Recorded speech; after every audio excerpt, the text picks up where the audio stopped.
It's time for the Douglas Coleman Show.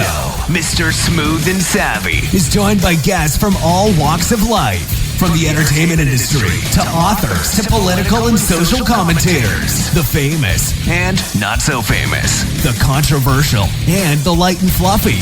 We have it all. Now, here's Douglas Coleman.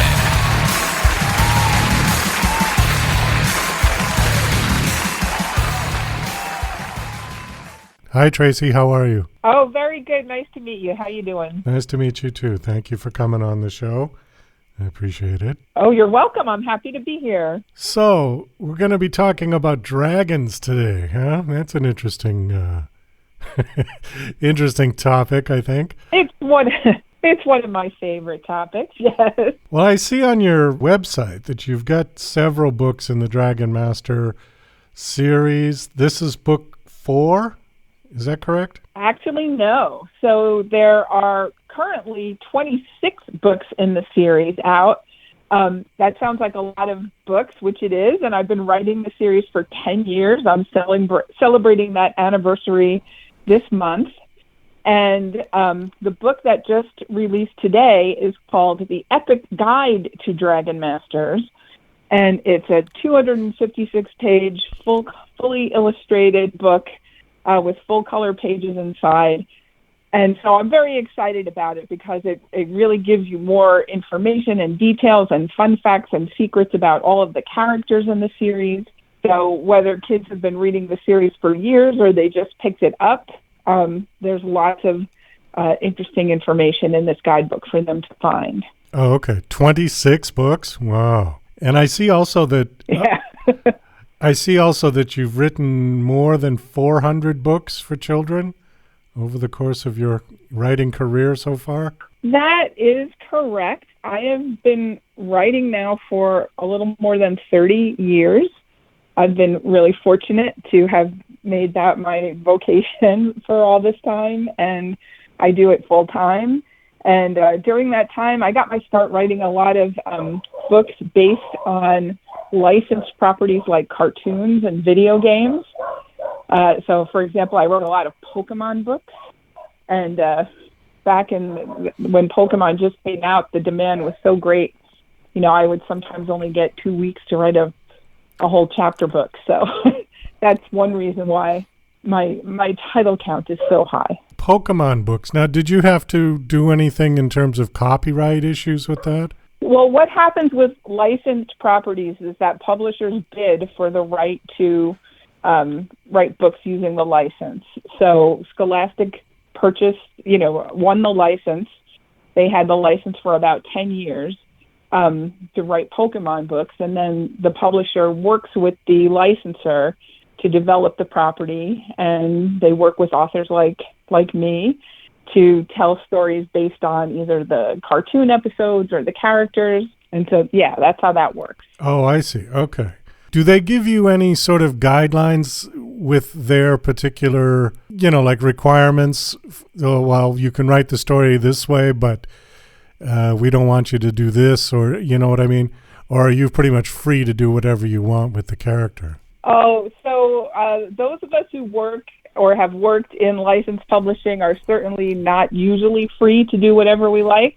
It all depends on the licensor.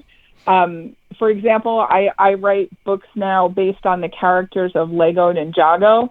I've been doing that for about 10 years, and Lego and the publishers that work with them usually I get brought in on projects when they want original stories now, and so that's really fun. Generally, though, publishers have series Bibles, they'll call them, and very strict guidelines about the tone of the books and the content of the books. I see some interesting questions on your bio here that I want to hit just because they sound sort of fun, and sure, they're all about dragons. So the first one says, what qualities do you need to be a dragon master? Well, I think I should probably first explain what a dragon master is. Okay. And in the series, if you are 8 years old, you can get chosen by a magical stone called the Dragon Stone to connect with a dragon. And then the Dragon Master and the dragon work together to discover what the dragon's hidden powers are. And then the Dragon Masters team up and work together to do things like battle evil wizards and save their lands and solve puzzles. And so when the Dragonstone chooses you, it's looking for kids with 3 basic qualities. Kindness is number 1. Curiosity is number 2. And the willingness to work on a team is number 3. And so if you have those 3 qualities, you'll probably be chosen as a Dragon Master, but you can have other qualities too. You can be silly, you can be grumpy, you can be inquisitive, you can be a whole bunch of other things, but those are the 3 basic qualities of a Dragon Master. Is that the bigger lesson in these stories for kids? Is teamwork, how to work together? Yes, I suppose you could call that the bigger lesson, although when I sit down to craft a story, that's not first and foremost on my mind. So what I'm thinking about mostly is how am I going to get the reader's attention? How am I going to keep them interested for this book? These are emerging readers, kids who are just learning how to read chapter books. So I have to make sure my chapters are exciting and they end on cliffhangers, and I have to make sure that I'm telling a good, solid story.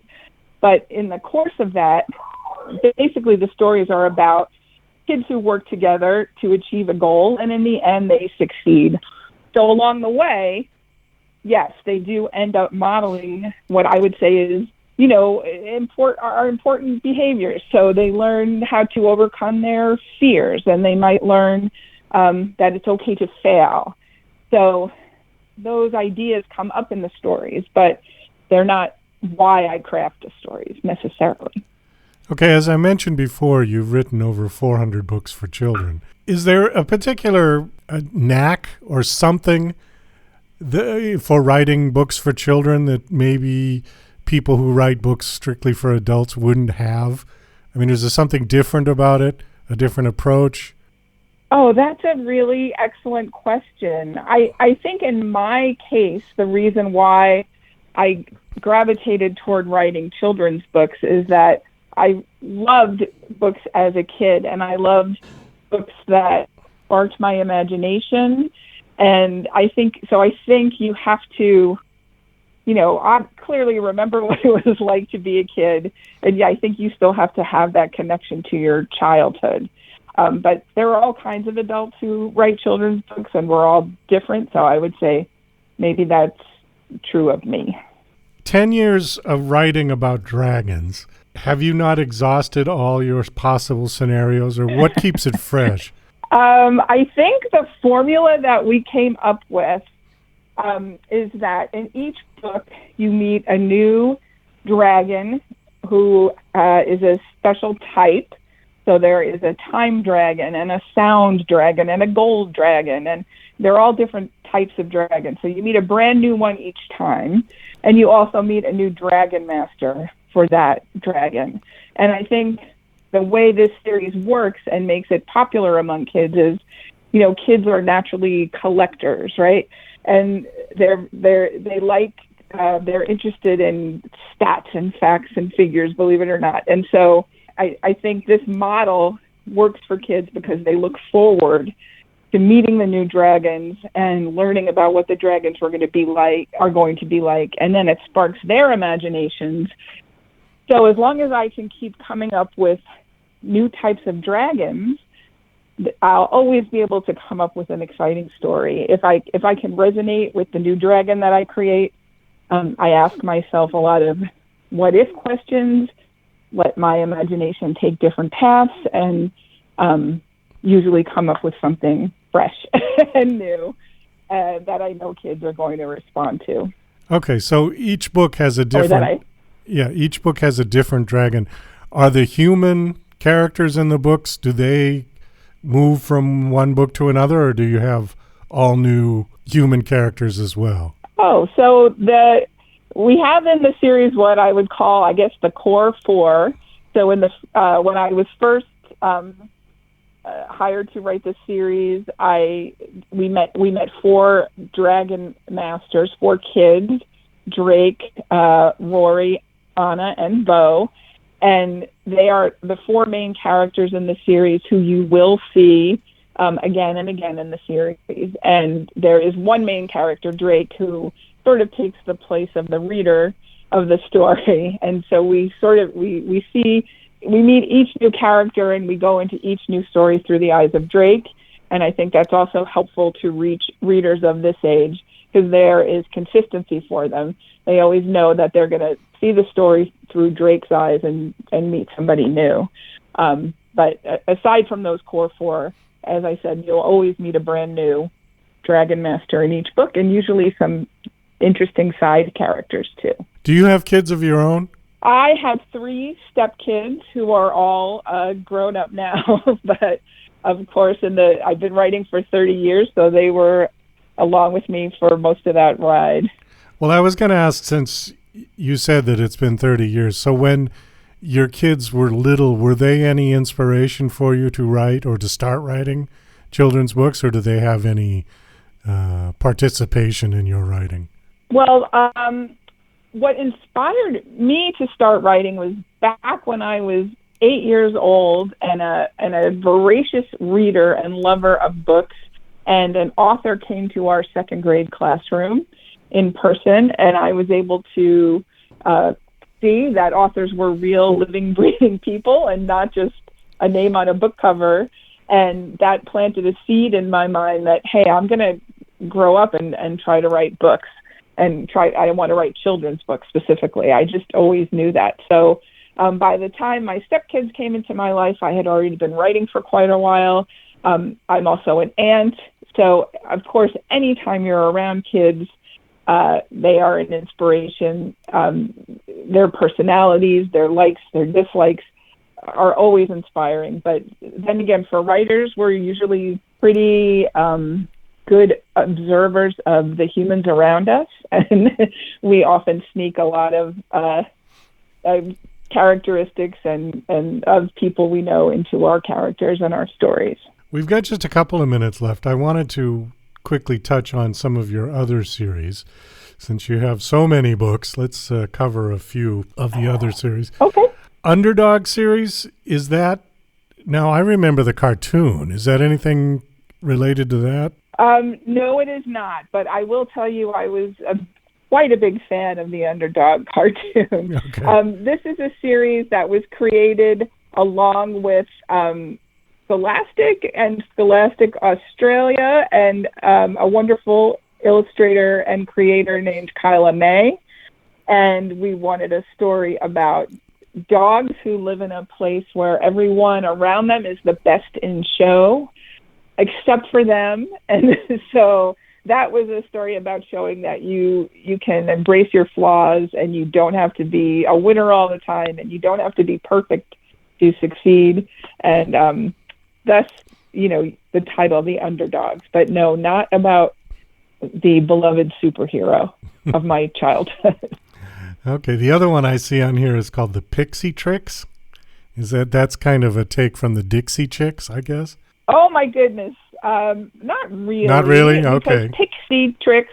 No, I mean, I like the Dixie Chicks, but Pixie Tricks was my first original series, and it was about fairy creatures who escape into the human world, and to get them to go back, you had to trick them. I think I came up with this idea around the time I was writing Pokémon books, and in Pokémon, all the Pokémon are always battling. And so I thought, well, what if, I love fairies and magical creatures. I thought, well, what if these creatures you have to trick them. You have to use your smarts to get rid of these creatures. So the word tricks had to be in the title. And then, of course, Pixie Tricks sounds better than goblin tricks or fairy tricks or whatever else it would have been. So I just lucked into a catchy title. And Scholastic helped me revive that series a few years ago. It's very near and dear to my heart.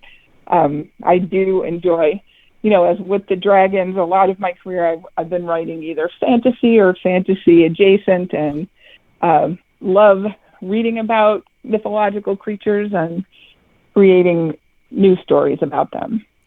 Are all of these series ongoing, or have they finished up, like Underdogs and Pixie Tricks? I mean, are you still adding to them, Yeah, or are they done? No, the only one I'm currently working on is Dragon Masters. So Okay. there are going to be at least 30 Dragon Masters books and possibly more. And so Dragon Masters is in something like 15 different languages now, and it's sold all over the world. And so dragons have brought me some dragon-sized success, I would say, and it takes up a lot of my time. So I'm always thinking about what the next thing could be, but right now I'm just sort of living in the moment and enjoying writing Dragon Masters. Okay. Well, I think on that we're going to have to wind this down. So you said that the Epic Guide to Dragon Masters releases today. Is that correct? Yes, today. Okay. It's available in your local library or your favorite online retailer or local bookstore. Last question before I let you go. Do you have a website that you want to give out? Sure. It's TraceyWest.com, and that's Tracey with an EY, Tracey. Well, thanks so much for coming on this show. It was nice talking to you. Best of luck with your dragons, and I hope they do well. Thank you so much, Douglas. It was nice talking with you, too. Take care.